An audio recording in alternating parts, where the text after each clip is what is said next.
Hey guys, welcome back to Deb's Journey. Yes, I have my tree up and I love it, and I've had it up since like October 15th. Alright, so yes, I'm that girl. I'm that girl who puts her Christmas tree up way too early, probably for you, but I love Christmas and the whole season so much that, in this whole holiday season, so no, I'm not overlooking Thanksgiving.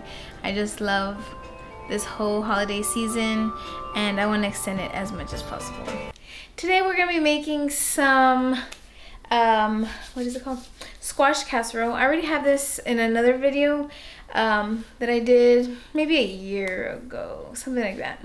I can't remember exactly when, but I had it in a meal prep video, but with the holidays coming up, Thanksgiving is this week coming, and then Christmas coming up, this is like the perfect side dish. It's so cheesy and it's delicious and creamy, and even your non-keto family are gonna absolutely love it. They really are. If they like squash, then they're gonna love it. Anyway, so I thought that since this recipe is so good that it deserved a video on its own. So I hope it'll help you to be able to add something as a side, as a low-carb side to your Thanksgiving, and that you'll be less tempted to reach for other things like macaroni or something like that. Hopefully this will hit the spot for you, and I hope you like it as much as I do. Let's get to it. Alright, so I have a few changes from my recipe before. That one's a really good recipe too, but since I've made it like all this year, I kind of, you know, your recipes kind of change and you tweak things and stuff. So anyway, I am going to be using mostly frozen squash, but in here I do have two yellow squash cut up just in big rings, like this, because it's going to cook down. And I'm going to let that start going. I'm going to open up these two bags. So this bag is 16 ounces of sliced yellow squash, and the reason I chose this, well, I stumbled across it at our local store here in town, and I can't find it anywhere else. I mean, I know it's like Best Yet brand. I don't know. I guess it's a brand that they sell at our store here, and I haven't seen it anywhere else. But it's cheaper because this bag is like $1.60 something, and right now our squash is like 86 cents per yellow squash. And whenever I made this in the past, I think I made it for my birthday this year in February, and I made a big pan of it to be able to feed like a lot of people, and that was in February, so it was before pre-COVID, and I must have spent like $25 on this big casserole, and that was just a side dish. So I found this one, and it's so much cheaper to be able to, I mean, you can make so much more, and anyway, so that's why I chose this. But the only thing is that I'm gonna turn on my fire right now at about, I'm gonna turn it up kind of high, like at 7, so medium high.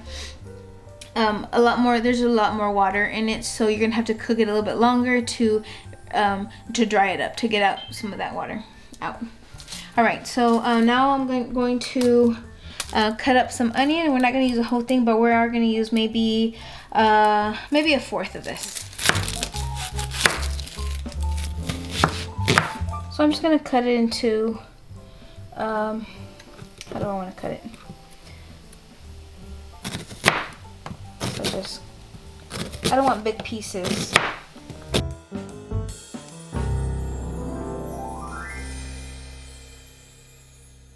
Whew.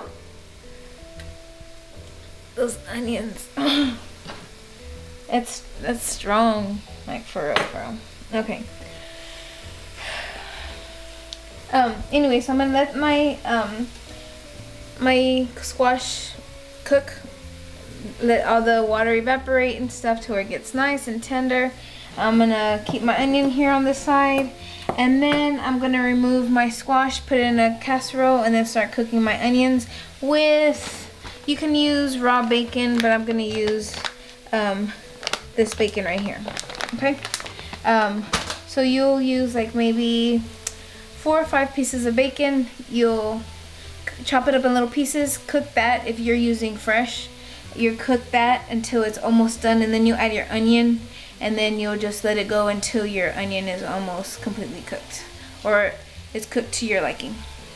It's gonna cook longer in the oven, but I don't like raw onion or like onion that's like, I want it like almost melted in my dish to just have the flavor of the onion, if you get my drift. So anyway, let's let this go and I'll come back whenever it's ready. To let it cook faster, I'm gonna cover it. And I'm gonna turn down the heat just a little bit. Alright guys, it's been about 16 minutes. I did let it go a little bit too far, but it's okay. Putting it all in here. So I'm gonna spread it around here. Just leave it to the side. And I'm gonna get my onions.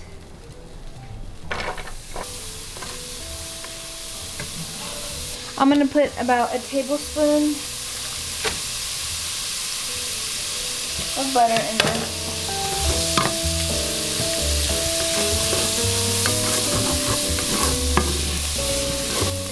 And since that's going, I'm gonna put some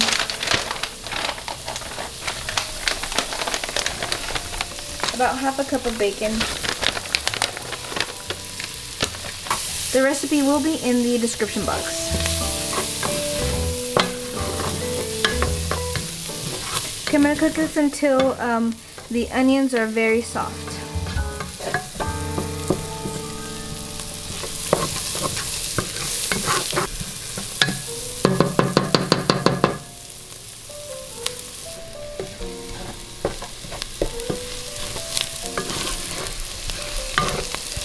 Alright, so now that my onions and my bacon are this far along, I'm going to, I was going to remove them and put them in there, but I'm not going to do that. I'm just going to make the sauce right in here. It'll get all that good flavor. I'm going to put about 1.5 cups of cream. Alright, so now that I added the cream, I'm going to raise my heat. I had it like at medium low, but now I'm going to raise it up a little bit. And I'm going to start adding some cheese, a little bit of sour cream. I kind of just throw in there like what I have. This is about 1/2 cup of sour cream. I'm gonna mix that in there. Let it get all melty. Then I'm gonna get my cheese. That's about, let me see, I'm gonna add 1/2 cup and then I'm gonna add more. Alright, so that's about 1/2 cup, and I'm gonna add another 1/4 cup like that, so it's gonna be about 1 cup or so of cheese. So altogether it's gonna be about 1.5 cups of cream.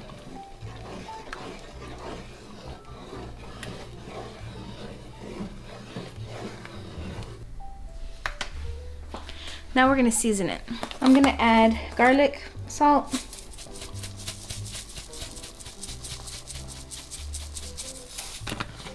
maybe about 1 teaspoon, and then maybe about 1/4 teaspoon or so of black pepper.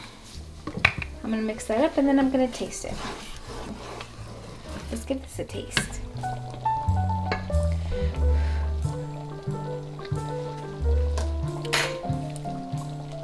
That is so good. It doesn't need any more salt. I would rather over salt it just a little bit, because I'm gonna add a little bit more salt, because that squash doesn't have any salt in it. I didn't salt it at all. So now, and I should have done this before, excuse me, but I'm preheating my oven to 350.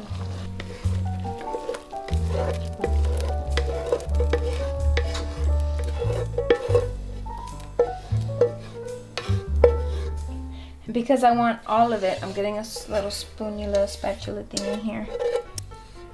I'm getting all that cheesy love out of there. Now we're gonna mix it up. And we're gonna add some more cheese on top.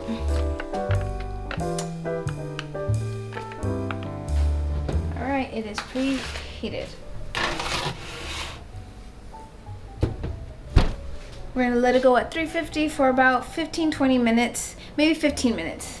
And then the last like 3 minutes, I'm gonna put it on a broil. All right guys, our casserole is done.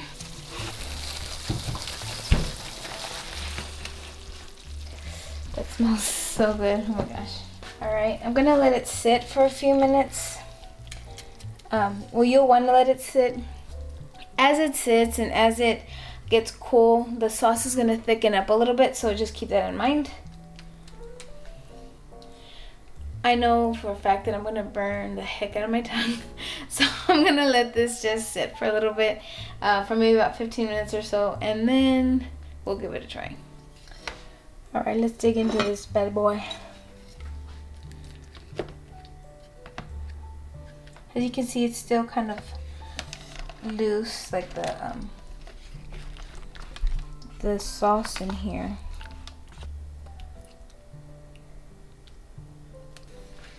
So this is what it looks like served up. You ready to try it? Let's go for it. I can't, I need to wait. Alright guys, so this is it already out of the oven. Let's give it a try.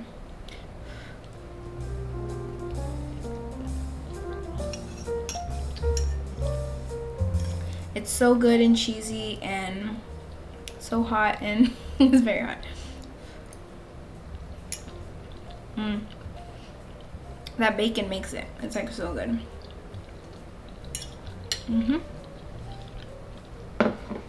I hope you'll give it a try. Let me finish my food. I hope you'll give this recipe a try, and I hope that your holiday season is beautiful, and I hope that you're able to make good choices in your eating, whether you choose to get off a low carb diet or stay on. I hope that whatever choice that you make, you feel good about it in your heart. I think I told you last video that I'm gonna decide to stick to keto this Thanksgiving, and Christmas I'm going to get off just that one day, not the whole 2 weeks that I have off from work. But comment down below what your favorite part of your Thanksgiving meal usually is, and what are you gonna make this year to make it a little low carb. Subscribe if you haven't already, share this video, click that bell to get any notifications of my coming up videos, and I'll see you soon. Bye.